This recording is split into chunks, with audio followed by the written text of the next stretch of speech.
So kia ora, good afternoon everybody, and thank you for coming out here. Can I just firstly say a very big thank you to our Principal Naidu and all of the teachers and all of the team here at Manurewa West for hosting us here this afternoon.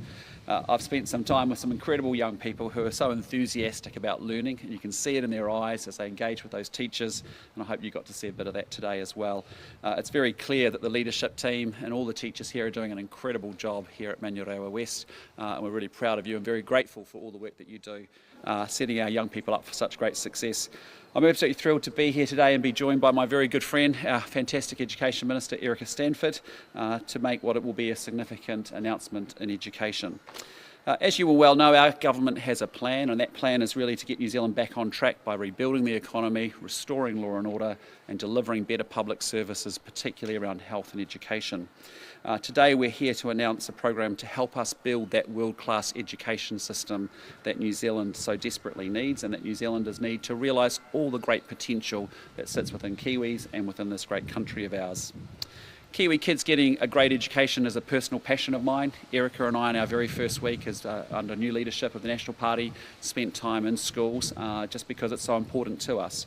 For me personally, I'm a kid whose parents left school at 15 and 16. They prioritised education and made sure I got the best education I could get.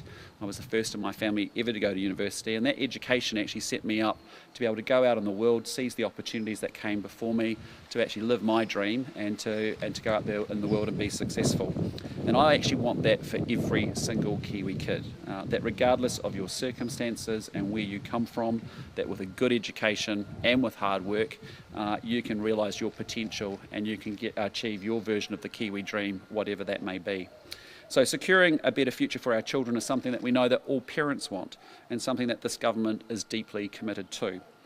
Better educated kids can access higher paying jobs. That makes our economy wealthier, and when we have a wealthier economy, we can even deliver better public services. So yet academic achievement, the reality is academic achievement has been declining in New Zealand for some time, and barely half of our kids are now attending school regularly. And that's simply not something that this government is prepared to stand for. We want better for our kids, and we've taken very quick actions to turn that around. We've banned the cell phones in schools. We've ensured that primary and intermediate students get an hour of maths, an hour of reading, an hour of writing each and every day. And we've set some pretty ambitious targets to make sure that 80% of our Year 8s are at curriculum ready to go for high school by 2030. But there is a lot more for us to do, and particularly when it comes to ensuring that our Kiwi kids can actually read and write. And I have to be honest, the statistics are fairly stark, because today 56% of our Year 8 students have the reading skills expected, have the reading skills expected for their age, and just 35% are where they should be with writing. So we've embarked on, I think, a 30-year experiment in how we teach our children to read, and the results, I think, have been a failure. It hasn't worked, it has to stop, and today we're drawing a line in the sand and saying it's time for us to do something very different. New Zealand children deserve a world-class leading education, and that starts with us getting the basics right and the basics of reading right. So it is very deliberate that our very first pre-budget announcement is about how we plan to transform the way that children will learn to read. And with that, let me hand you over to Erica to talk you through the details of today's announcement. Thank you, Prime Minister. And can I start by thanking Manurewa West and Principal Naidu for having us.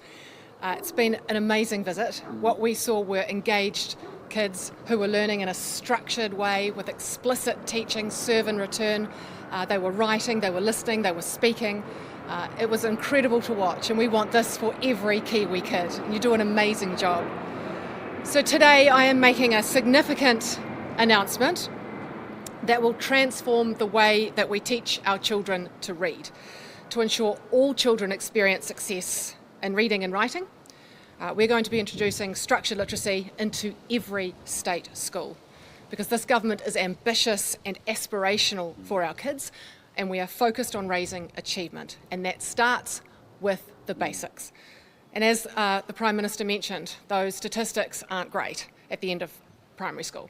56% for reading and 35% for writing, but it doesn't get a whole lot better by the time our kids are sitting their literacy and numeracy assessments. Only 60% are passing, 40% are failing those very basic assessments.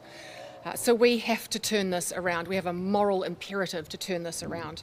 And investing in early literacy has a profound impact on a child's ability to access all areas of the curriculum when they get to high school, to go on to get that qualification and go on then to experience success and live the life they want. And some people may ask what structured literacy actually is. It is a highly explicit, systematic way of teaching skills, starting with using phonics to decode words. There are spelling skills, as well as teaching other important components explicitly, like vocabulary and comprehension and writing. And also spelling, as I said. There is a wealth of evidence from schools around New Zealand who have already implemented structured literacy, including from Manurewa West, who have implemented structured literacy. We are seeing significant lifts in reading and writing across the country in schools who have implemented structured literacy. And today, in order to roll out structured literacy in every state primary school in New Zealand, I'm announcing $67 million in budget 2024. This funding will go towards providing professional learning and development for our incredible teaching workforce, decodable books and other resources for teachers, introducing a phonics check to make sure that we're on track, and if there are any who need extra support that they'll get it, and additional supports for those who are falling behind. The PLD initially will be for teachers in year 0 to 3, beginning with those who have not had any training in structured literacy. It will then extend to years 4 to 6 for those teachers once the 0 to 3 cohort is covered. And this approach aligns with our intention to have structured literacy embedded next year in every classroom year 0 through 3, and the following year, year 4 to 6. The use of structured literacy approaches in classrooms will extend to structured literacy approaches for learning support, so that teachers who are training in remedial interventions are also using structured literacy, so that everything is consistent, whole room teaching as well as small group interventions. We have a very wide and persistent equity gap in education that we were just discussing today with the principal here, where the resources of your family are directly related to how well you do at school. Our education system should be the great equaliser. Your means should not determine your destiny. Absolutely. And our government is determined to take action to ensure that every single child has the opportunity to experience success at school. And that starts with teaching the basics brilliantly, with this investment into structured literacy, ensuring from term 1 next year, no matter which school you go to, no matter which teacher you have, no matter which part of New Zealand that you are in, a child will learn to read using structured literacy. And our goal, as the Prime Minister said, is to have 80% of our Year 8 students at curriculum by 2030. And having our kids read fluently in early primary is a vital piece of that goal, so that they can go on to gain meaning qualifications in high school, reach their full potential, and, as I say, live the life they want. Yeah, awesome. Well, thank you, Erica, and can I just say to all of you again, thank you for being here. I hope you feel as excited about it as we do, and you've only got to go see the young people who are teaching and being taught this way to see how excited and engaged they are. With that, happy to take any questions you may have. A question on Winston Peters. Are you going to stand Winston Peters down for these allegedly defamatory comments he's made? Oh, look, yeah, they're not comments I would make. I'm sure Bob Carr, as a seasoned politician, understands the rough and tumble of politics. And what I would say is I think Winston Peters has done an exceptional job of lifting our urgency, our intensity and our engagement with our partners all around the world. Sorry. Again, what I'd say is I'm sure Bob Carr, coming from a steeped history in Australian politics, appreciates the rough and tumble of politics. They're not comments I would make, but at the end of the day, as I said, Winston Peters is doing an exceptionally good job. I haven't spoken to him, but I just acknowledge that he's been doing an exceptionally good job. I thought he gave a very good speech yesterday outlining the reset of our foreign policy, very comprehensive, well thought through, and between him, myself, our Minister of Trade, Minister of Defence, we are collectively determined to lift our engagement with the world. Are you doing anything to rein in his Sorry? Are you doing anything to rein in his comments? Well, as I said, they're not comments I would make. I know Bob Carr comes from a very long history of Labor politics in Australia and New South Wales and federal, and I'm sure he'll appreciate the rough and tumble of politics. Prime Minister, you're saying the rough and tumble, but Chris Hipkins, he said that Mr. Peters has embarrassed the country and has created a legal risk. How do you respond to that? Oh, look, I think that's all hypothetical. I mean, I haven't seen that there's been any legal action commenced today at all. So there's no diplomatic rift from this? No, I just say to you, we have a very strong relationship with Australia. I know Minister Peters has been very instrumental in making sure we reset that relationship and take it to the next level and build on what has gone on before, and it's in good heart. I'm just saying to you, they're not comments I would make. I appreciate the comments in the rough and tumble of politics, and frankly, he's doing an exceptionally good job.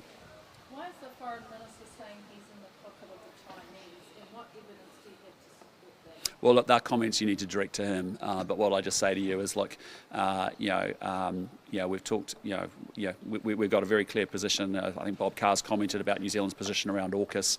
All I just say to you is that our position on AUKUS is no different from what Chris Hipkins had 155 days ago. Have you been updated on the Chinese Act and whether government agencies or your own party should have been more transparent about forming these? Look, again, it's a question for the GCSB, and I know, I just want to be really clear about, because yesterday there was a bit of confusion about conflating two issues. One was obviously the attribution of China to a cyber activity that we saw probably 2.5 years ago, and then obviously this issue that we emerged yesterday. Again, what I'd say to you is those are issues that I know our intelligence agency will look at and we'll have more to say about shortly. On Julianne Genter, her behaviour in the House, it's just come that a complaint has been made to the Speaker. Does that come from within your party? Look, and what do you make of her behaviour? Look, I wasn't there. It looked quite unbelievable when I did see it. But again, those are issues for Parliament to work through. What I did was just make sure that I checked in with Matt Ducey last night, and I'm sure the Greens are checking in. The Greens leadership, I hope, have checked in with Julianne as well.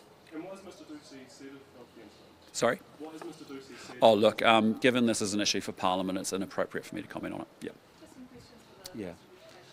What does this mean for schools in the current Brexit balance with the cities they're teaching? Look, what I would say is that from next year there will be a requirement to use structured literacy in every year 0 to 3 classroom, and that's why we've announced this package to make sure that every single teacher who has yet to be trained will receive the support that they need in professional learning and development, the resources that they need, and the tools that they need to make sure that this is embedded well, because we know that kids learn to read using structured literacy. The evidence is overwhelming, not only here but internationally. Will they be able to use both methods? Will there be some children who benefit from some of those other styles of learning to read as well as structured literacy? The evidence is clear that no child should be taught to read looking at the picture, guessing the word, having a read of the sentence and then guessing the word. Those are the habits of poor readers that the whole word and balanced literacy approach says that we should be using.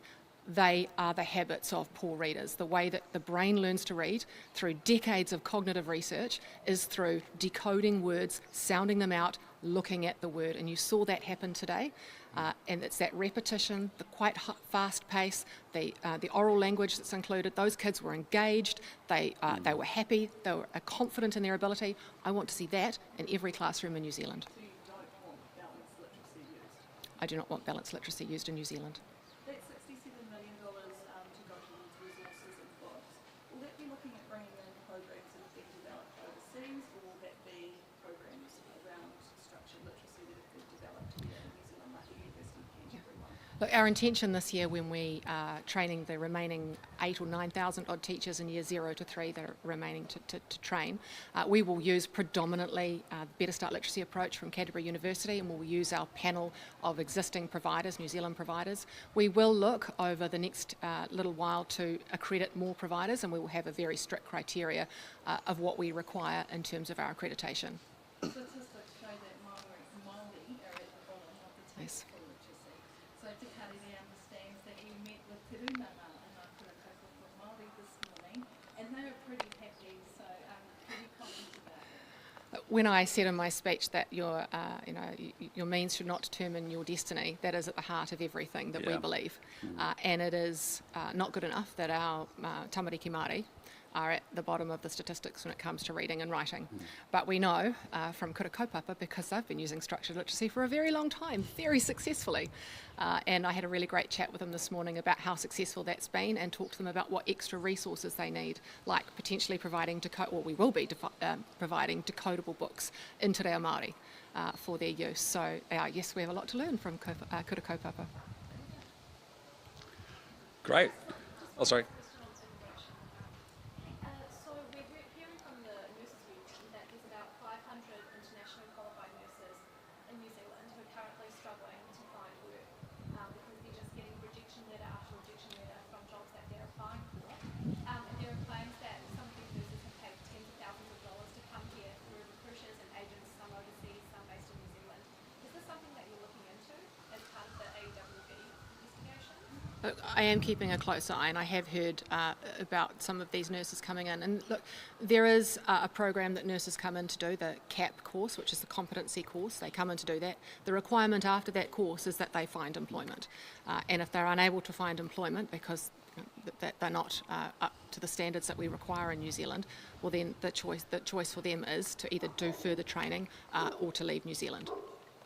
Will you be, is Immigration New Zealand looking further into this issue? Because there are claims that they came in through unscrupulous agents who would have taken advantage of the situation, who may have taken advantage of the situation. Well, that might be a separate issue, and we'll keep a close eye on that. But the nurses who come in, who choose to come to New Zealand, who pay for that competency course to become fully registered in New Zealand, do require a job offer at the end of that to get their visa, and that's always been the case, and it continues to be the case. But if there are additional issues with unscrupulous agents, then we'll look into that.